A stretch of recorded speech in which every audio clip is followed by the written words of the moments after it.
We stand in the rain, in a long line, waiting at Ford Highland Park. For work. You know what work is. If you're old enough to read this, you know what work is. Although you may not do it. Forget you. This is about waiting, shifting from one foot to another, feeling the light rain falling like mist into your hair, blurring your vision until you think you see your own brother ahead of you, maybe 10 places. You rub your glasses with your fingers, and of course it's someone else's brother. Narrower across the shoulders than yours, but with the same sad slouch, the grin that does not hide the stubbornness, the sad refusal to give in to rain, to the hours of wasted waiting, to the knowledge that somewhere ahead a man is waiting who will say, "No, we're not hiring today," for any reason he wants. You love your brother now. Suddenly you can hardly stand the love flooding you for your brother, who's not beside you or behind or ahead because he's home trying to sleep off a miserable night shift at Cadillac so he can get up before noon to study his German, works 8 hours a night so he can sing Wagner, the opera you hate most, the worst music ever invented. How long has it been since you told him you loved him, held his wide shoulders, opened your eyes wide and said those words, and maybe kissed his cheek?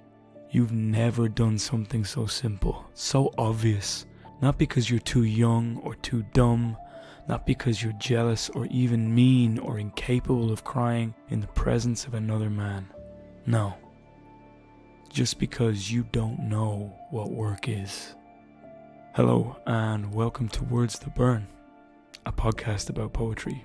Each week I read a poem, look at its inner workings, and hopefully show you what makes it tick. This week's poem is What Work Is by Philip Levine. Before I begin, I have a suggestion. Try to find a copy of the poem somewhere, in a physical form, maybe on your mobile or in a copy of a book that you have, so that you can read along. It makes things that little bit easier. This poem was published in 1991 and is often the most lauded poem in Levine's catalogue. I knew none of this the first time I read it. It struck me all at once. It has an incredible unity of purpose. It is succinct and capable of driving Levine's own feelings into the mind of the reader. I have a tendency to call it cinematic poetry or painterly poetry because of the way Levine seems to be able to conjure the scene directly into his listener's mind's eye. This scene creation has been praised and damned in equal measure by critics of Levine. For me, however, it is a perfect way for Levine to make his work accessible to everyone, but more importantly, to those that don't have the skills or education to deal with literary works or elitist writing. As Levine put it himself, I saw that the people that I was working with were voiceless in a way. In terms of the literature of the United States, they weren't being heard. Nobody was speaking for them. And, as young people will, I took this foolish vow that I would speak for them. And that's what my life would be. And sure enough, I've gone and done it. Or I've tried anyway. The working classes, especially those of Detroit, where he was born, were Levine's muse. The quote I just read serves to illustrate exactly why he wrote about them. What work is can only be described as an elegy, a poem of loss and sacrifice. It's the perfect choice for Levine here because of its public role. The elegy is a form that can be said to have been co-authored by a community. This is what Mark Strand and Ivan Boland define the elegy as. The community nature of this form furthers the idea that Levine speaks for a group that cannot speak for themselves. An elegy can be written for a person or for a loss of something much more ephemeral. Here, it serves as the latter, to address the loss of passion and dignity that the working classes have experienced over time, a loss achieved simply by being ground down by poverty and hardship day in and day out. For ease of understanding, I've split the poem into 4 sections to be analysed by myself. With that in mind, let's begin. We stand in the rain in a long line waiting at Ford Highland Park. For work. You know what work is. If you're old enough to read this, you know what work is. Although you may not do it. Forget you. This is about waiting. shifting from one foot to another, feeling the light rain falling like mist into your hair, blurring your vision. These are Levine's scene-setting lines. Immediately, we the listener understand that Levine considers himself part of a group, a collective. This is done through his choice of the word we to start the poem. The second character that's shown to us is you. This choice of pronoun, both in the title and the majority of the main body, is very clever, as it instantly engages the reader's emotions. They are being placed firmly alongside this line of people in the rain.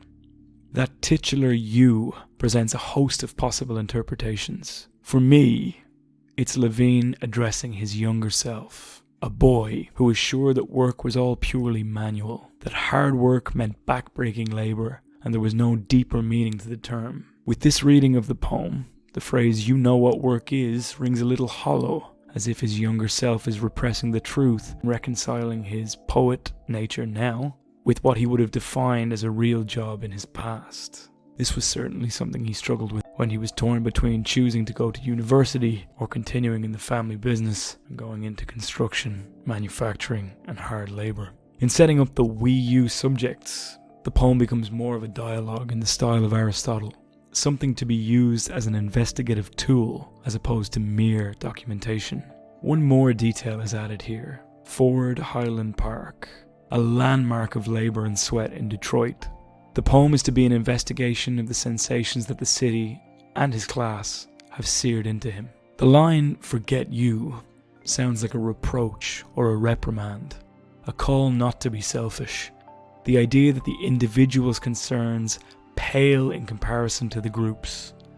The line from the first section, "this is about waiting," seems to be a daily ritual, a reenacted test of patience, an act every man has to do, or rather feels they must do daily. You can almost feel the soft rain seeping into their hair, reaching even their bones. Levine paints every feeling of this scene with his words. The ache of tired feet are invoked in the reader's mind with shifting from foot to foot.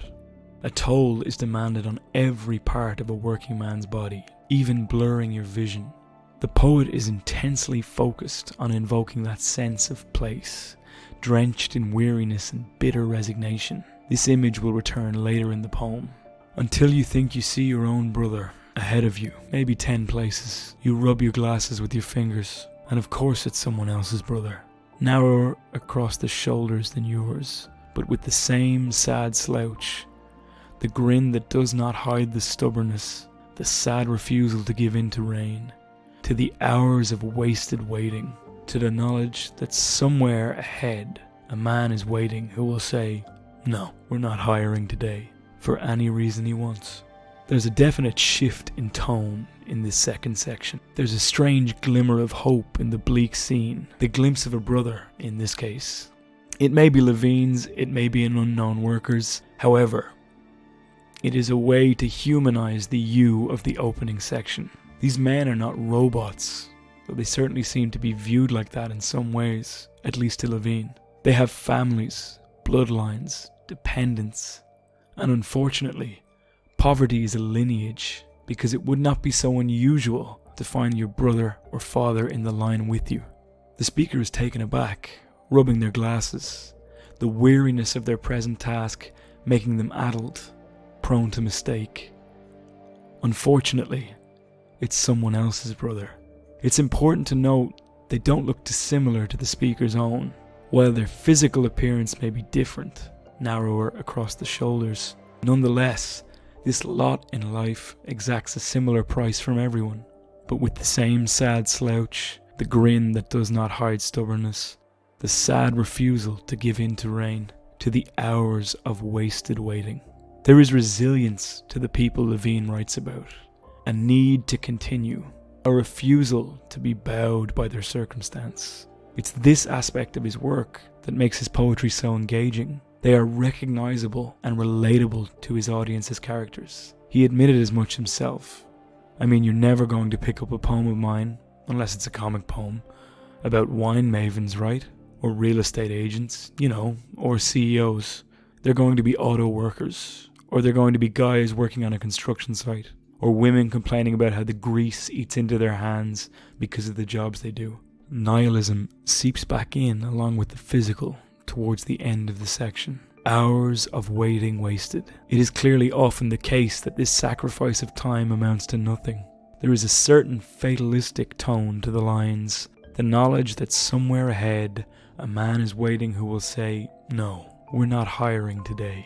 Another ritual, this time one of failure, monotonous, repeating the same action in the hopes of some beneficial result. In the case of this poem, employment. I've repeated the word ritual a few times over the course of this podcast, and there does seem to be an almost religious, procession-like quality to the whole poem. This religious affectation has been noted by other critics, like Phoebe Pettingill, who says that Levine is frequently blurring the line between poetic utterance and prayer. What work is, in particular, has a hymn-like quality. To me, there is an interesting power dynamic at play if the religious analogy is to be believed. The man who refuses them work does so for any reason he wants. There is a hint of bitterness to the elitism of this, but it is also reminiscent of the ineffable, unknowable quality of some capricious, feckless god. If the previous section outlines the rituals and penance of the working classes, then the following must be the revelation.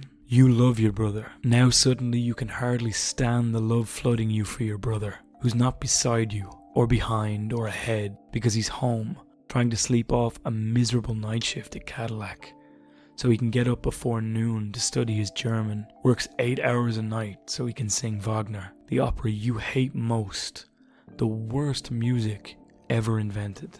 This is written as some bolt from the blue in a rain-soaked city. A wave of emotion sweeps over the you of the poem. This section begins to restructure the poem significantly.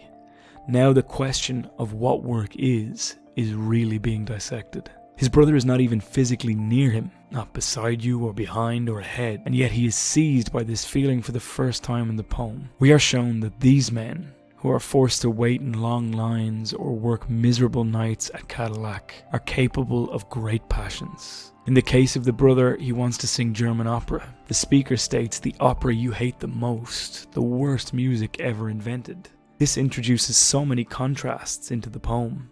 Firstly, there is passion versus necessity. The lines of the opera singers show nothing but dedication to something they truly care about. They work all night and they study all day to learn German. Second, there is the juxtaposition of surface versus depth. Until this point, the speaker assumed they knew what work was. But what is true work without dedication? What is a paycheck compared to your calling? The speaker seems to express a sort of astonishment at this level of love and care for something that he himself can't stand. The worst music ever invented. There's a lack of comprehension that undermines the message from the beginning of the poem. The speaker thought they understood what work is, but now they've seen this level of commitment, their belief has been shaken, and once the thread has been tugged, it begins to unravel. How long has it been since you told him you loved him, held his wide shoulders, opened your eyes wide, said those words, and maybe kissed his cheek? You've never done something so simple, so obvious. Not because you're too young or too dumb, not because you're jealous or even mean or incapable of crying in the presence of another man. No, just because you don't know what work is. Here, the true meaning of work is revealed. Everything the you of the opening section understood of work was actually avoidance. It's laid bare here. Work is putting in the time to the things you truly love and care about. Levine doesn't blame this on the you of his opening section. To his mind, all working class lives run on a form of repression and numbness, the ability to keep taking what life is dishing out, a kind of toxic stoicism that seals people off from those around them and even themselves. The final section picks up with a frenetic pace. The lines have shortened. The excuses and reasoning come fast and hard, almost as though Levine is trying to imitate the effect of the ever-present rain. Finally, the mantra of the poem is inverted, and the truth is laid bare yet again. You don't know what work is. It's a small, simple reason, not some deep, profound revelation. And in this smallness, it makes it hurt all the more. So why did I choose this poem? I have rarely read a poem with such a strong emotional impact as this. The final section is the crescendo, but the entire poem builds to it in a way that I can never fail to react to. A friend of Levine's, Joyce Carol Oates, may have put it best when she said, "He is one of those poets whose work is so emotionally intense and yet so controlled, so concentrated, that the accumulative effect of reading a number of his related poems can be shattering." None of his other work displays that controlled effect quite as well as this one. More importantly, I chose this poem because I think it encompasses everything Levine set out to write about when he wanted to become a poet. I believed even then that if I could transform my experience into poetry, I would give it the value and dignity it did not begin to possess on its own. I thought too that if I could write about it, I could come to understand it. I believed that if I could understand my life, or at least the part that my work played in it, I could embrace it with some degree of joy, an element conspicuously missing from my life. To me, this poem brims with value and dignity and helps many people to understand what role work plays in their life. So, how did I do? Do you agree with my reading? Or am I a million miles off? I will point out, as always, that this is my interpretation and is very much up for debate. If you think I missed the mark and you would like to explain to me what you think of Philip Levine's poem, What Work Is, you can get in touch with me in loads of places. Send me an email at wordsthatburnpodcast@gmail.com or find me on Instagram at Words That Burn Podcast, where I upload helpful study guides and bonus material. You can find the show notes for this episode at wordsthatburnpodcast.com, complete with full references to all articles used to research this piece. This episode was written and produced by me, Benjamin Colopy. The music for this week's episode was provided by Scott Buckley and is used under Creative Commons license. As always, I really appreciate you spending time with me, and hopefully you'll hear from me again soon.